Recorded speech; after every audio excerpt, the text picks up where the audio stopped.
esse é o meu, o seu, o nosso Albicast. Estou aqui hoje com a doutora Andressa, da área trabalhista. A gente vai ter uma convidada super especial, que é a doutora Débora, da área de previdenciário, e eu, doutora Priscila, falando um pouco de imobiliário e um pouco de direito de família. A gente vai introduzir o assunto hoje com a questão do trabalho informal, né? As nossas maiores demandas são sobre esses trabalhadores que ingressam para um trabalho e ele acaba assumindo o risco de não ter a sua carteira assinada, se ele perde algum direito de ajuizar uma ação e passe desse empregador depois. A gente vai falar também um pouco sobre a questão do BPC, que é o benefício de prestação continuada da área previdenciária, um pouco sobre pensão por morte e principalmente sobre a desconsideração da personalidade jurídica e a desconsideração da personalidade jurídica inversa, que a gente utiliza muito na área de direito de família. Vai ser um papo bem gostoso e eu espero que vocês fiquem com a gente até o final. Ele tem a mesma legitimidade de uma pessoa que foi postergaram de assinar a carteira? Sim. Ele tinha ciência de que ele não iria ter a sua carteira assinada. Depois ele pode ajuizar uma ação ainda assim? Pode, porque o trabalho informal ele tem as suas características, né? Para você ser um trabalhador informal, você não pode ser subordinado, independente de eu ter aceitado naquele momento, às vezes, muitas das vezes porque eu estava precisando do trabalho, foi aquilo que me apareceu e você me ofertou,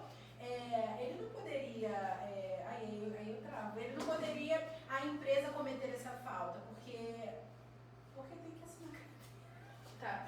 Porque acaba deslegitimizando a justiça do trabalho, acaba prejudicando a parte hipossuficiente do contrato, na verdade.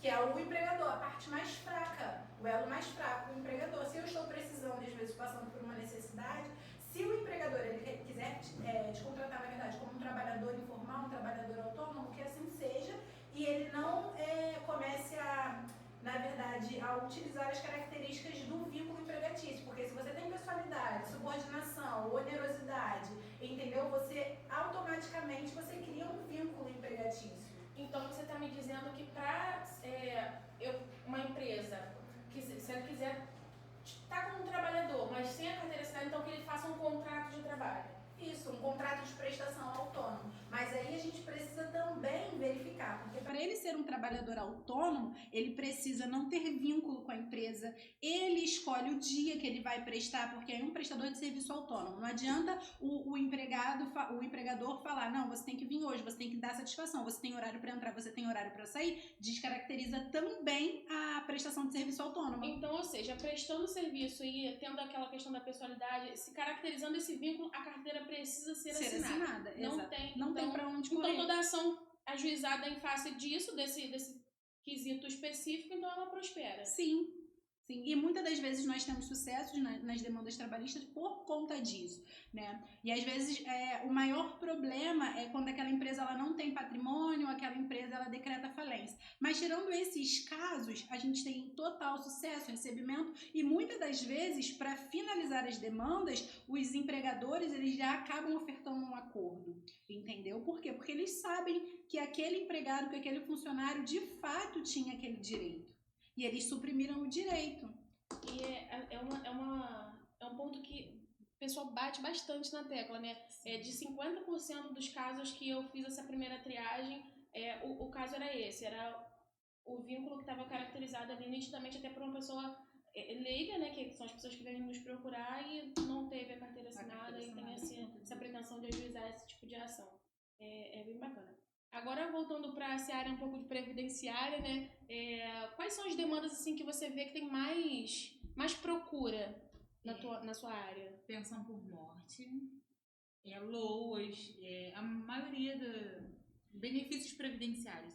O LOAS, no caso, é o BPC, o benefício de prestação continuada. Entendi.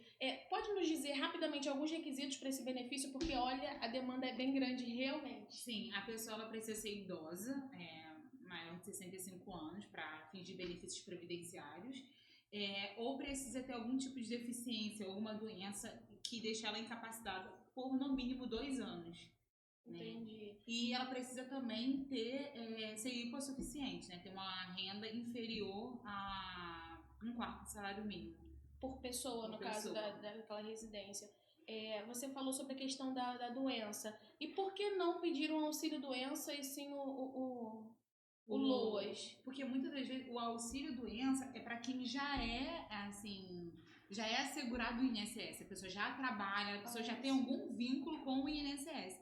Muitas das vezes, essa pessoa que ela vai em busca do LOAS, na parte da doença, ela muitas das vezes não tem nenhum tipo de vínculo, nunca teve nenhum tipo de vínculo empregatício, muitas das vezes é criança, jovem, né, que já está requerendo esse benefício, ou muitas das vezes são idosos já que nunca trabalharam, nunca tiveram contato e aí, por dificuldades da vida, enfim, acabam pedindo esse benefício.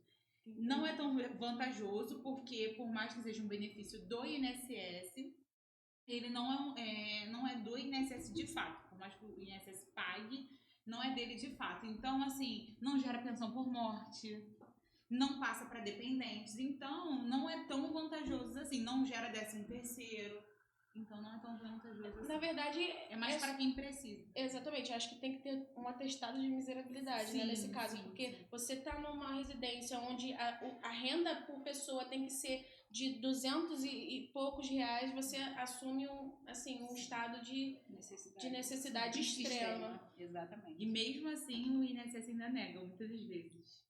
Mal do INSS. Gente, parece até que eu estou um pouco perdida sobre os assuntos, e de fato estou.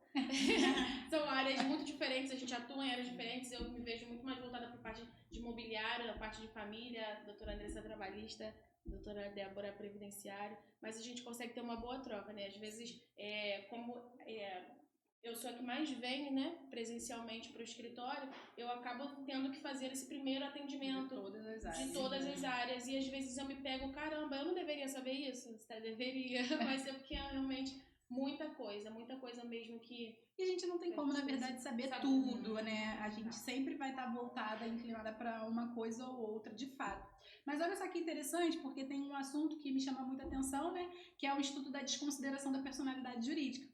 Sim. E na seara trabalhista, geralmente nós desconsideramos a personalidade jurídica porque aquele empregador ele estava escondendo patrimônio, né? Justamente para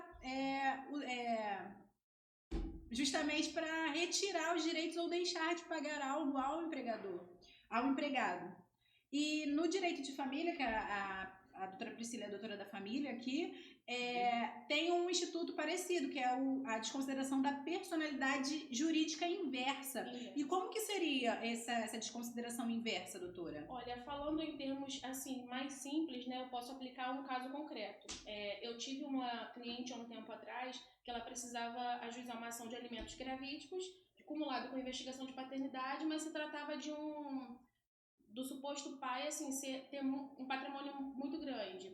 E aí, só que era do meu conhecimento, era do conhecimento dela, mas fiscalmente falando e tudo mais, ele não apresentava nada. Era carro e casa em nome de terceiros e tudo mais. Então, ele acabou tirando do nome dele, no nome dele você fazer uma pesquisa por CPF, na Receita Federal não tinha nada, mas ele tinha empresas com patrimônios enormes. Então, na desconsideração da personalidade jurídica inversa, ao invés da gente atacar aquele patrimônio da pessoa em si, desconsiderar da empresa e atacar o patrimônio daquela pessoa, a gente, na verdade, atacava o patrimônio da empresa, que a gente juntava provas de que seriam de fato daquela pessoa. Então, no direito de família, a gente faz esse levantamento de véu, que também é muito utilizado no direito empresarial também, essa questão de atacar o patrimônio daquela personalidade jurídica e não daquela pessoa, porque verbas alimentícias, né, no CPF ele não tinha nada, mas eram empresas, gente, na época a gente fez um levantamento, ele tinha empresa de pequeno porte, tinham 3 empresas de pequeno porte, assim, ele era dono de um estacionamento no Alto da Boa Vista, então assim, eram muitas coisas, e quando você via e muitas das vezes essas pessoas vão numa audiência, esses caras vão numa audiência e mostram pro labore de um salário mínimo, vai vestido de mendigo, vai com a unha suja. Consegue até a justiça gratuita. Exatamente, consegue a gratuidade de justiça, mas assim, era um patrimônio enorme. E na época do relacionamento deles, ele falava mesmo pra ela, ele levava ela pra viagens, e querendo ou não, ela tinha fotos nessas viagens de luxo, eram cruzeiros, eram passeios de moto, ele tinha cerca de 5 motos na garagem, ele tinha mais de 4 carros, ele tinha 2 carros importados, e aí na hora de pagar uma pensão alimentícia, até mesmo de assumir esse bebê, né, que veio desse relacionamento, porque eu fiquei o tempo de ver esse DNA se concretizando e parecendo que ele é o pai, e apontando essa paternidade. Então, ele não estava disposto a dar nenhum real e ele falou com todas as letras de que ele só ia pagar quando ele fosse preso. Então, assim, a gente tem esse instituto que resguarda esse direito tanto dessa mãe quanto dessa criança. E a gente consegue aplicar bem essa desconsideração da personalidade jurídica inversa no direito de família. Foi, assim, um gás, né, pra gente. E até mesmo aquela lei que nós estamos conversando um dia desses no nosso grupo sobre a teimosinha, na parte da execução de alimentos, porque quando é deferida a execução, né, tem o bloqueio judicial feito em um dia na sua conta. E hoje, com a teimosinha, a gente tem aí mais dias de bloqueio judicial, que também resguarda bastante o direito do melhor interesse da criança e principalmente dessas verbas alimentícias. Então, assim, são muitos institutos que a gente vai trazendo para o nosso convívio, porque é muita coisa, todos os dias a gente tem que manter ali nossa seara de estudo bem atualizado, e são coisas que favorecem tanto a gente, né, como profissional, quanto os nossos clientes. E eu fico bem contente. E aqui também no nosso escritório a gente tem um bom, como é que eu posso dizer, uma boa estrutura para estar sempre atendendo essas demandas e tudo mais, e ajudando os nossos clientes. Então, agora a gente vai para aquela parte que a gente mais gosta. Lembra que a gente tinha comentado que a gente ia zoar muito nessa parte? Então, que é a parte de responder os nossos seguidores. Gente, eu amo quando eles nos apoiam. Vamos lá. Eu tenho aqui uma pergunta Nossa, eles são tão maravilhosos que eles sabem que a minha especialidade é imobiliária e eles mandam pergunta referente a isso. Olha, João, um beijo pra você. O João tá falando de Balneário Camboriú. Vamos lá, João. O João pagou aluguel durante 2 anos e há cerca de 5 anos... Pô, peraí. Corta. Eu esqueci o nome da palavra. Eles estão gravando? Não, como é que é o nome? O quê? Eu não sei. Quando você paga aluguel para o senhorio, o proprietário. Podia ter usado qualquer uma dessas palavras. O dono da casa. Vamos lá. A pergunta aqui do João de Balneário Camboriú. O João pagou aluguel durante 2 anos e tem cerca de 5 anos que o senhorio não cobra aluguel. Como o senhorio morava em outro estado, ele não sabe se faleceu, ele não sabe qual é a procedência desse senhorio, onde ele tá. Vamos lá. Então ele tá há 5 anos sem pagar aluguel e ele quer saber se ele tem direito a uso capião. Vamos lá, João. Não. Um dos requisitos para uso capião em um imóvel é o ônibus domini. Também tem o tempo, né, para se caracterizar o ordinário, o extraordinário, que é de 10, cai para 5 anos quando você tem fins de moradia, mas um dos principais requisitos é o ônibus domini, que é a vontade de ser dono. Então as pessoas do seu convívio, e principalmente pelo fato de você pagar o aluguel, não caracteriza o ônibus domini. Você pagava o aluguel para outra pessoa, então você reconhecia que outra pessoa era o possuidor, mesmo que indireto, daquele bem. E esse fato descaracteriza totalmente a sua possibilidade de uso capi. Muitas pessoas já me perguntaram sobre essa questão, agora pegando a conversa do João, sobre essa questão do uso capião com aluguel. Gente, não dá para você alugar uma casa, principalmente casas que tem aluguéis que tem contrato, você alugar esse imóvel, você tá ali estabelecido que você não é o proprietário, que você não é o possuidor de fato daquele bem, e você querer uso capi, não tem como, entendeu? Um dos requisitos também é a posse mansa e pacífica, entendeu? Tem que ter um ônibus domini, você tem que ser para todo mundo o dono daquele imóvel. É aquele velho terreno abandonado que você vai dando função social, né, doutora? Função social, e assim, você tem que ter aquela posse mansa e pacífica. Se vem alguém e ajuiza uma ação de reintegração, você já descaracteriza completamente. Então, João, sinto muito, você vai ter que procurar esse proprietário aí, que esse bem não tem como você usar o capi, tá bom? Tem alguma coisa aí pra você? Chegou algumas... A gente pode falar que filtraram, né, na caixinha de perguntas e foram mandando de acordo com as nossas áreas, né? Como eles filtraram e foram mandando de acordo com as nossas áreas, tem uma pergunta aqui muito interessante de direito do trabalho referente às férias. E aí, o Vitor de Caxias, ele tá falando, fiquei sabendo que quando eu trabalho junto com a minha esposa, o meu empregador, ele tem que me dar férias junto com ela para que não possa prejudicar as férias em família. Isso que eu comecei a falar errado na live.